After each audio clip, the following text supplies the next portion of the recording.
မင်္ဂလာပါဗျကျွန်တော်ဥပ္ပဥပါကျွန်တော်ဒီကြောက်လေးကိုကာလာဇန်းလေးပေါ့ဗျာကာလာဇန်းလေးကိုကျွန်တော်15သိန်းကိုကျွန်တော်ပွဲသိန်းထည့်ပြီးတော့ဝယ်လိုက်တာပေါ့ဗျာ16သိန်းကျတာကြောက်ကကျွန်တော်တို့ပြောရမယ်ဆိုဘေးပေါက်လဲလှတယ်ပြီးတော့ကျွန်တော်တို့ကာလာတော်တော်ကိုလှတယ်ဗျာကြောက်ကကျွန်တော်တို့မဲတဲ့ဘက်ကိုမသွားဘူးကျွန်တော်ဒါဂျိတ်မဟုတ်ပြောဇိမ်းဝါကိုတော်တော်ခေါင်းထဲမှာသွားတာပေါ့ဗျာဒီကြောက်တွေကကျွန်တော်ပြောရမယ်ဆိုရင်2000ကျွန်တော်တို့ကိုဘေးမတိုင်ခင်တော့ဒီကောင်ဆရာကြီးပဲပေါ့ဗျာဆရာကြီးပဲနောက်ပိုင်းထဲမှာကျွန်တော်တို့ကြောက်ကကာလာဂျိတ်ကာလာပါလာဇိမ်းမဲပါလာပါတယ်ဆိုရင်ကျွန်တော်တို့ဒီကောင်ကအိမ်ထီကိုကုန်တယ်လိုက်ဝယ်တယ်ကြောက်မျိုးပေါ့ဗျာကြောက်မျိုးကိုကျွန်တော်တို့ကိုဘေးနောက်ပိုင်းပြီးတော့ကြောက်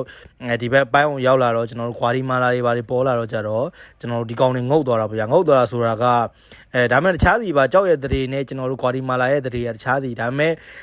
တွားရိုက်ခတ်တာပေါ့ဗျာဒီကာလာတွေကိုတွားရိုက်ခတ်တော့ဒီကာလာတွေကကျွန်တော်တို့အယောင်းဝယ်မှာတော်တော်လေးပျောက်သွားတာပေါ့ဒါမဲ့ကျွန်တော်ဝယ်တော့ကလည်းကျွန်တော်ကဇိမ်းကာလာကြောက်စီကြောက်သားတော်တော်မြင့်နေပေါ့ဗျာမြင့်တော့ဝယ်တော့ဒီကောင်ဘလို့နေကြောက်ကတော့လှတယ်ကျွန်တော်ဘလို့နေရွက်တော့ကျွန်တော်ကောင်းကောင်းရမယ်ဆိုပြီးတော့ကျွန်တော်ဝယ်တယ်ကြောက်ဖြတ်တော့လေကြောက်ကတော်တော်လေးကိုကျွန်တော်တို့ပြောရမယ်ဆိုရင်တော့ကြောက်ဖြစ်တယ်ပေါ့ဗျာကြောက်ဖြစ်တယ်သူကနဲ့သူမဆိုးဘူးလှလဲလှတယ်တစ်ချက်ကျွန်တော်လှုပ်ချက်မှားသွားတဲ့အနေထားမှာကဘာလဲဆိုဒီကောင်ကကျွန်တော်တို့အနာများတော့ကျတော့ကျွန်တော်တာကို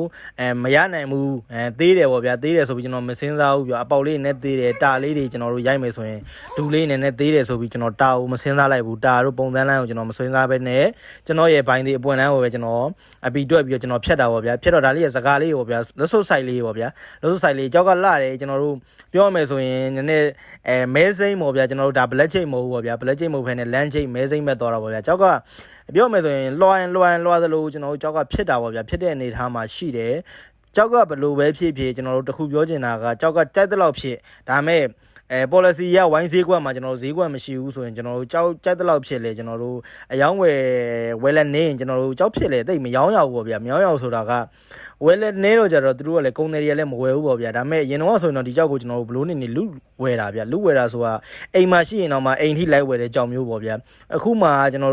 ပြောသလိုရှေ့ကကြောက်ပြောသလိုပဲအဲ့လိုကိစ္စအကြောင်းကိစ္စရှိလာတော့ကြတော့ဒီကြောက်ကိုကျွန်တော်တို့ဈေးကွက်ကလည်းပြောင်းနေတဲ့အနေထားမှာဆိုတော့တိတ်ရောမဝယ်ကြဘူးဆိုတော့ကျွန်တော်ဒီကောင်ဝိုင်းထဲမှာတိုက်တော့ကြတော့ကျွန်တော်15သိန်းပေးတယ်ပေါ့ဗျာ15သိန်းပေးရဆိုတော့ကျွန်တော်မရောင်းတော့ပါဘူးသိမ်းထားလိုက်တော့မယ်ကြောက်ကလည်းနည်းနည်းကြောက်ဆန်းပေါ့ကွက်ပြောက်ဆိုတော့ကျွန်တော်မရောင်းမဲနဲ့ကျွန်တော်ဒီတိုင်းပဲသိမ်းထားလိုက်တော့ဗျာဒါလေးပေါ့ဗျာကျွန်တော်တို့လက်စွပ်အထက်တင်ဝင်မယ်ဆိုရင်တော့မှကျွန်တော်ရတာပါဒါလေးဒီတပွင့်နဲ့ကျွန်တော်စမ်းတိုက်ကြည့်တော့လေကျွန်တော်2သိန်းပေးတယ်ပေါ့ဗျာဒါလေးလည်းမရောင်းပြဖဲနဲ့ကျွန်တော်ဒီတိုင်းပဲသိမ်းထားလိုက်တော့တာဒီကြောက်တွေကလောလောဆယ်ဈေးကွက်ပြက်နေတဲ့အနေထားမှာရှိတယ်လုံးမယ်ဆိုရင်ဂျိတ်ကိုဂျိတ်သီးတန့်လုပ်ပါကျေးဇူးပါ